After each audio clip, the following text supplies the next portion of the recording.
Hey guys, welcome back to Global League Review. Here we have the 1500s. Okay, so both these players are 1500, I believe. Let me just double check. Tordred is 1508. The Enkagark is 1588. Um, so both these guys are sort of like, definitely top 5 in Fog right now. Or maybe, I think they are. At least, over the last 6 months, I think they've been, yeah, top 10 for sure. Um, Probably top 5. I I've been a little bit lacking on my following of top fog games, but anyways, so we actually covered both of these guys in the last two individually in the last two games on here. So we talked about Tordred, who fog player who used to be super heavy into tanks and is now like was super successful with that, and then now that people are hard countering it, he's had to be more. He's had to come up with additional ideas about how to play the game. Inkogark, right now number 2 in the world. He's done really great work with showing how much you can do with artillery and fog, and in standard too as well. So yeah, this will be great to see. The map here is Dragons in the Dark, which I hope you can see because it's kind of a big map. So I, I could. You can't really cut off the bottom and the top because there's a base like one tile away from the border. So you can't really ignore that. But yeah, hopefully you can see what's going on. Maybe just like full screen, and you'll be okay. Okay, so evidently this is a tier 4 match. Both players went Jess. I know the top fog players have been a big fan of Jess, at least in the last several months or so. I mean, the great thing that stands out is like her vehicles are fantastic. So like she does great things like 2-hit KOing things on cities. Her powers give her great movement bonuses and great firepower bonuses with her vehicles. Um, her copters are bad, sure, but like not that bad, honestly. And oftentimes with like fog copters, like they don't need to do that much damage. It's just like doing enough chip that's like not answered is good enough, I think. So yeah, I mean it is a weakness, but I think many people in tier 4 would argue that her strength in vehicles makes up for it. So, and then I think it's also worth mentioning her infantry are a bit weaker. And so maps where you're fighting infantry versus like better infantry, it can stand out as being not so much fun. But in a huge map like this, where the early fighting will be done with vehicles instead of infantry versus infantry, you're gonna find that she performs pretty well typically. So let's get into the match.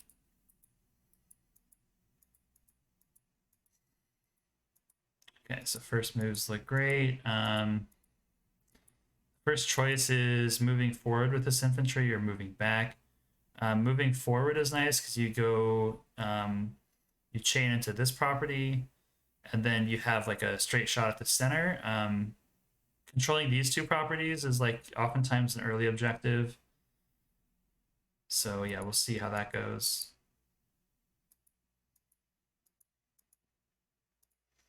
Okay, so we see a bit of a difference in how they open here. Tordred opts not to back capture, whereas Inkagark does. Yeah, choosing to back capture or not is oftentimes a difficult decision. Basically, it's like you give by back capturing, you give up tempo, but you pick up a little bit of early game funding, which can be useful for buying vehicles.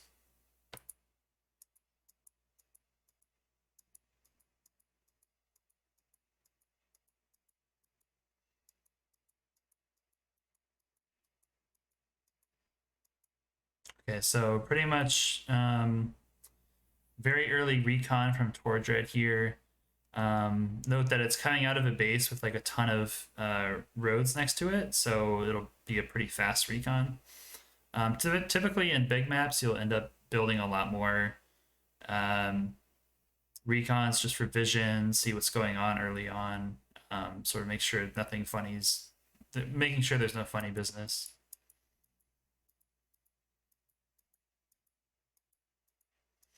And then Inkagark builds a recon from the same base.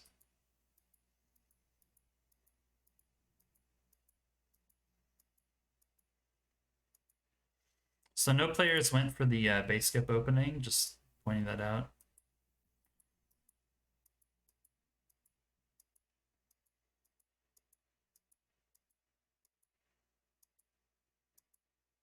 So Inkagark actually going pretty early for this comp tower capture. Um, I wonder if it has something to do with getting the recon to 120 attack. Let me just do a little bit of math here really quick.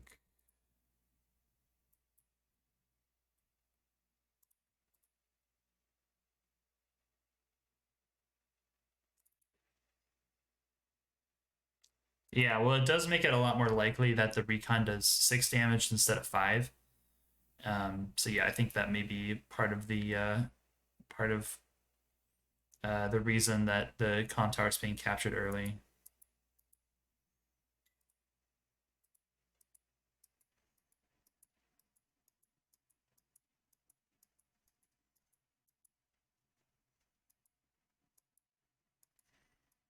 Yeah, so neither player went for the APC either, actually.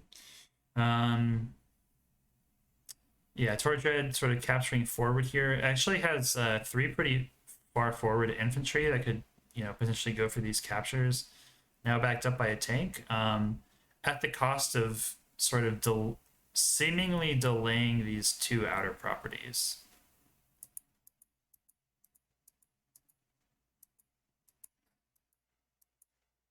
And Kagark also, on the previous turn, built artillery, sort of like the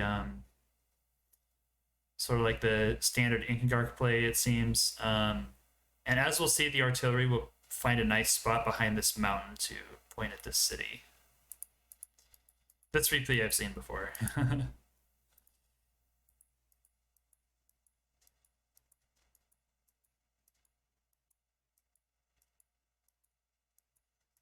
Yeah, actually, exactly that. So Tordred moves both infantry towards these 2 cities, looking to potentially steal one or both.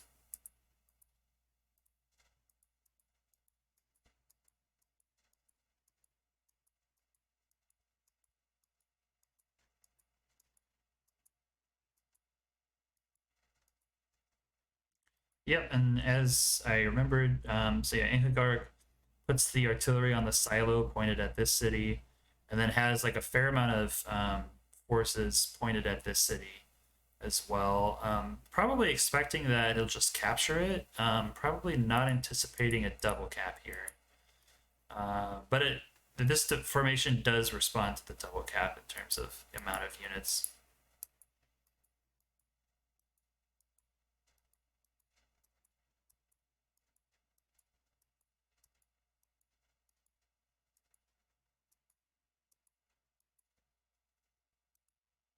Oh yeah, I should mention too. This is a 2 tower per side map. Um, so yeah, just vehicles really do quite a lot of damage. So here's the response. Infantry on mountain. First, just to get vision of everything, sees the tank, and then tank kills the recon.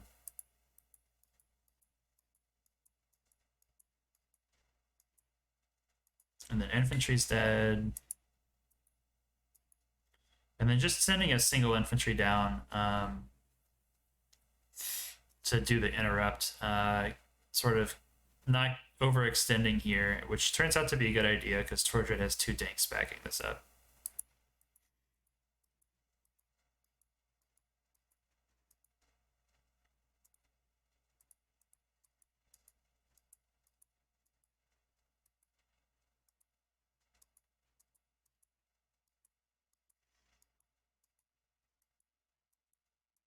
So Torch Red actually at this point now has 2 artillery and going pretty heavy into tanks with no recons. So that goes like a little bit against standard uh, or like the what people say about big maps. But I guess you can get away with it if you attack into stuff. I guess the recon died. Torch Red did have 1 recon and it died trying to protect its infantry, I guess.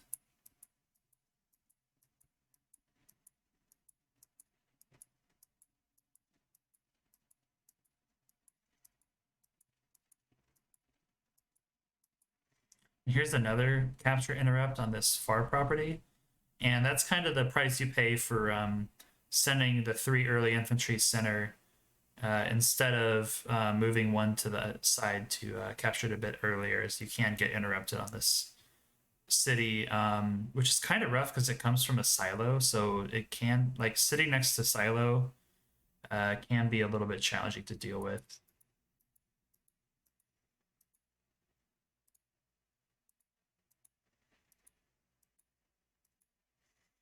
Okay, so Torch Red moves a tank over out of the center to clear it out, and infantry goes to 1 HP, so the capturing infantry actually opts to kill the 1 HP infantry instead of capture, which I guess makes sense because then, it's less vision, so it's less likely that this tank can be spotted.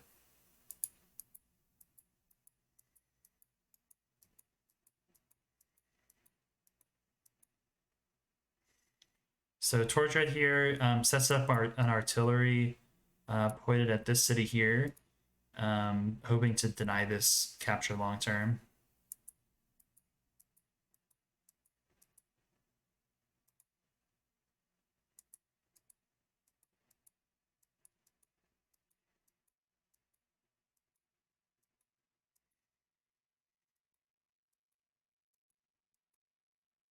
Okay, hold on a second. So yeah, so because this 2 HP infantry is on the mountain, it gets to spot out the artillery pointing at the city. So instead of sort of forcing the issue on this city, Inkagark just decides to switch over to the other city that isn't that is probably not already locked.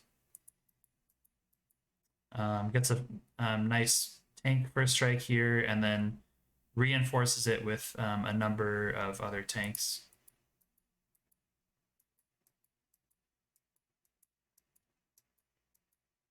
Yeah, tank here and tank here both cover this 8 HP tank.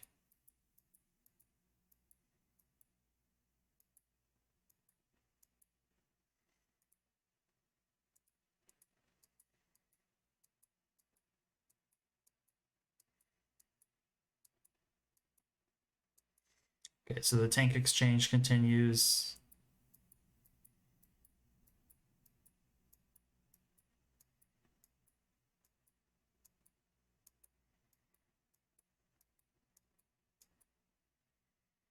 So both players are getting pretty close to CO power, which can be pretty explosive here now that they're almost both at 2 towers.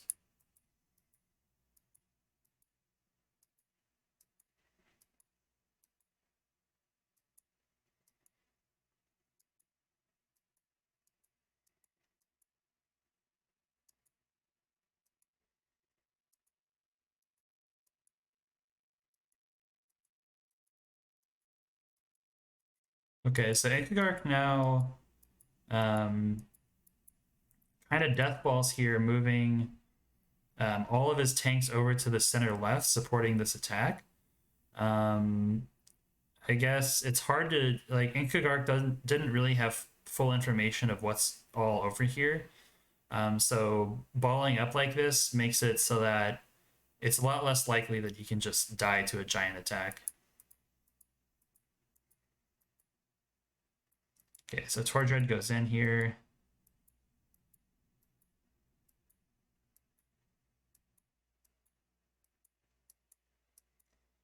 Into CO power, which is gonna turn out to be pretty scary, it seems. Because there's 2 tanks in the back that are gonna sort of dive in here.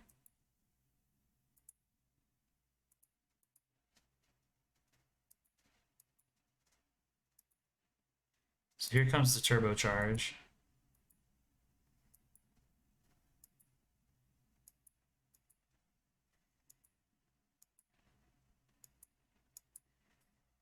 So killing the vision here is pretty cool because now this artillery gets to move around without being spotted.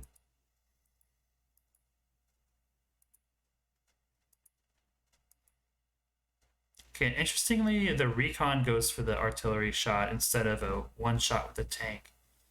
Um, yeah, pretty interesting move. It's hard to sort of see because you could imagine the tank diving in, but I guess the recon is a little bit safer. It still does a lot of damage, enough so that the artillery doesn't really do anything when it stays in fights, and it also gets like huge vision of everything. So Inkagark sort of knows what to do with the rest of his tanks.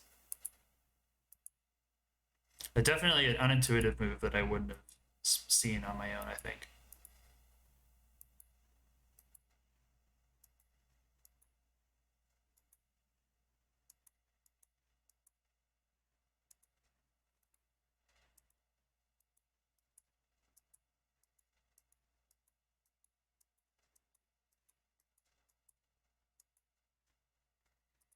Okay, so here comes the first B copter here. Um, Tordred actually has two anti-air to try to defend it, so I mean, like you can only to defend against B copters, but of course you never really know until uh, the B copter is until you like sort of get a scout of everything, whether you have enough anti-air or not. So it's just a little more than needed, but it's just how it is. Okay, so Tordred also goes for CO power.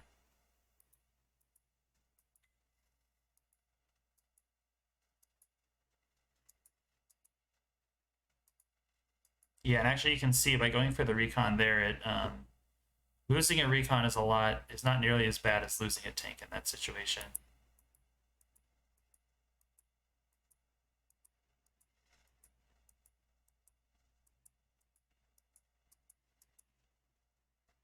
Okay, so now Inkagark to move, and there's a lot of full HP tanks over here.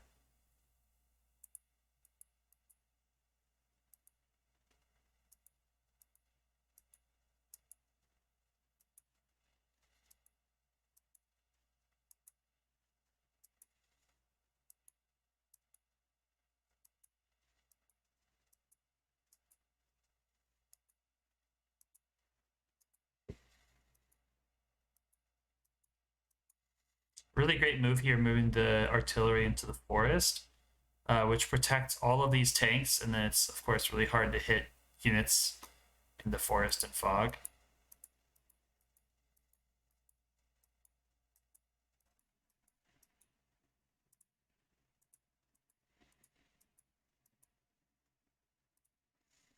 Okay, so now Tordred to move, and unfortunately he does not have a lot of stuff left. He sees four tanks, and his infantry saw an artillery up here. And he only has two tanks to deal with it, four tanks in total, two really far in the back. So this looks moderately resignable.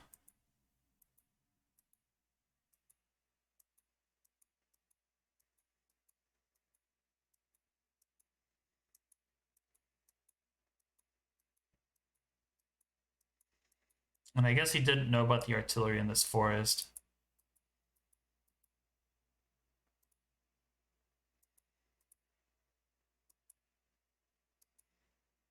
Okay, here comes turbocharge, and this is just going to end the game.